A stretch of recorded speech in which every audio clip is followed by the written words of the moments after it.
السلام علیکم دوستو، آج ہم ایک ایسے نظریے کے بارے میں بات کریں گے جو دنیا کی تاریخ میں بہت بڑا اثر رکھتا ہے۔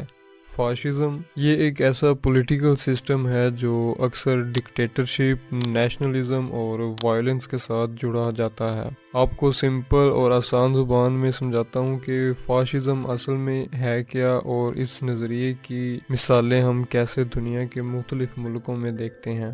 فاشزم کا اصل لفظ فارسی سے آیا ہے جو کہ رومن سمبل ہے پاور اور یونٹی کا۔ یہ ایک ایسے سسٹم کو ریپرزینٹ کرتا ہے جو ایک شخص یا ایک پارٹی کی ایبسولوٹ اتھارٹی پر مبنی ہو۔ فاشزم کی پہلی مثال اور اس کا جو اصلی روپ ہے وہ ہمیں اٹلی میں دیکھنے کو ملا 1920 کے دوران۔ بینیتو موسولینی نے فاشسٹ موومنٹ کی بنیاد رکھی۔ موسولینی ایک اٹالین لیڈر تھا جو پہلے ایک سوشلسٹ تھا، مگر پھر اس نے اپنا راستہ بدلا اور ایک نیشنلسٹ لیڈر بن گیا۔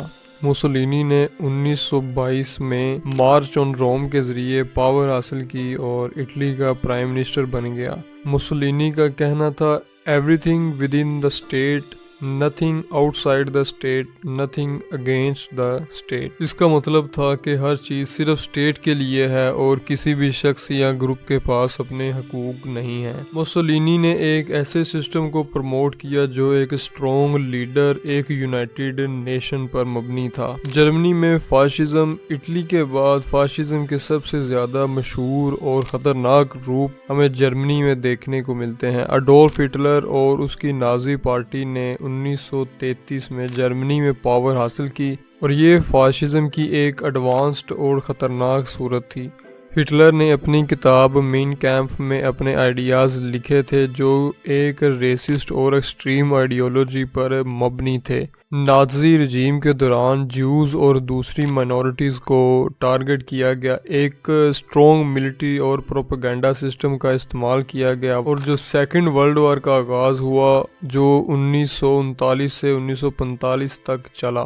ہٹلر کا کہنا تھا کہ the broad masses of a population are more amenable to the appeal of rhetoric than to any other force۔ اس کا مطلب تھا کہ پروپیگنڈا اور مینیپولیٹیو سپیچز سے لوگوں کو کنٹرول کرنا آسان ہے۔ یہی وجہ ہے کہ ہٹلر نے میڈیا اور ایجوکیشن سسٹم کو اپنے کنٹرول میں لیا۔ فاشزم کی دوسری بھی کئی مثالیں ہیں، جیسے کہ اسپین میں فرانسسکو فرانکو نے 1939 میں ایک فاشسٹ گورنمنٹ اسٹیبلش کی جو 1975 تک چلی۔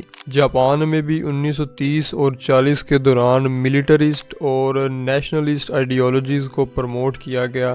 فاشزم کے معاشرے پر بہت سے اثرات پڑے، جیسے کہ فاشزم کا سب سے بڑا نقصان یہ ہے کہ یہ انسانی حقوق اور آزادیوں کو ختم کرتا ہے۔ دنیا نے ورلڈ وار II کے بعد فاشزم کے خلاف ریئیکٹ کیا اور ڈیموکریسی اور ہیومن رائٹس کو پروموٹ کرنا شروع کیا۔ فاشزم کا ڈاؤن فال ہمیں 1945 میں دیکھنے کو ملا جب نازی جرمنی اور فاشسٹ اٹلی کو شکست ملی۔ آج کے دور میں بھی فاشزم موجود ہے، جیسے ہم فاشزم کا ایک نیا روپ دیکھتے ہیں جو اکثر اتھارٹیرینزم اور پاپولزم کے نام سے مشہور ہے۔ یہ سسٹم ڈائریکٹلی فاشسٹ نہیں ہے، مگر ان میں کچھ سملیرٹی ضرور ہوتی ہیں، جیسے ایک لیڈر کا ایبسولوٹ کنٹرول ہونا، میڈیا اور اپوزیشن کو سپریس کرنا، ان کو دبانا، نیشنلزم اور ہیٹ سپیچ کو پروموٹ کرنا۔ دوستو، فاشزم ایک ایسی آئیڈیالوجی ہے جو اکثر لوگوں کو یونٹی اور اسٹرینتھ کا پرومس کرتی ہے، مگر اصل میں یہ آزادی اور انسانی حقوق کو ختم کر دیتی ہے۔ ہسٹری ہمیں یہ سکھاتی ہے کہ جب بھی ایک شخص یا پارٹی کے پاس زیادہ طاقت ہوتی ہے تو عام لوگوں کے لیے ہمیشہ مشکلات بڑھ جاتی ہیں۔ اس لیے ہمیں ڈیموکریسی اور ٹالرنس کی اہمیت کو سمجھنا چاہیے۔ تو دوستو، آپ کو یہ ویڈیو کیسی لگی؟ کمنٹ سیکشن میں اپنا فیڈ بیک ضرور دیں، اور آپ کو مزید ٹاپکس پہ ویڈیو چاہیے تو مجھے آپ بتائیں۔ ملتے ہیں انشاءاللہ اگلی ویڈیو میں۔ خدا حافظ۔